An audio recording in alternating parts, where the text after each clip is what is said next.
হুগলির পোলবায় চুরি যাওয়া টোটোর রং বদলেও নিস্তার পেলেন না দুষ্কৃতী। পোলবা থানার সুগন্ধার মাঝের পাড়ায় টোটো চুরির কিনারা করল পুলিশ। ঘটনায় ধৃত ৩। হুগলি গ্রামীণ জেলা পুলিশের পোলবা থানার পুলিশ সূত্রে জানা যায়, গত ১৩ তারিখ সুগন্ধার মাঝের পাড়ার বাসিন্দা রাম মুন্ডা অন্য দিনের মতোই রাতে টোটো চার্জ দেওয়ার জন্য বাড়ির উল্টো দিকে রেখেছিলেন। আর সেই টোটোতে যে নজর রেখেছিল চোর, তিনি তা ভুনাক করেও টের পাননি। ভোরবেলা ঘুম থেকে উঠতেই তিনি কাজে যাওয়ার আগে টোটো নিতে গেলে দেখেন গাড়িটি নেই। এরপর অনেক খোঁজাখুঁজির পর টোটো না পেয়ে অবশেষে ঘটনার কথা জানালেন পোলবা থানায়, আর তার অভিযোগও দায়ের করলেন। অভিযোগ পাওয়ার পরই পোলবা থানার ওসি সানোয়ার উদ্দিনের নির্দেশে টোটো চুরির তদন্তভার নেন কৌশিক পাণ্ডে।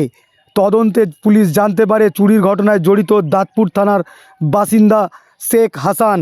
এর আগেও এই ধরনের বেশ কয়েকটি ঘটনা ঘটিয়েছে সে। পরপর দাঁতপুর থানার সহযোগিতায় শেখ হাসানকে গ্রেপ্তার করে পোলবা থানার পুলিশ।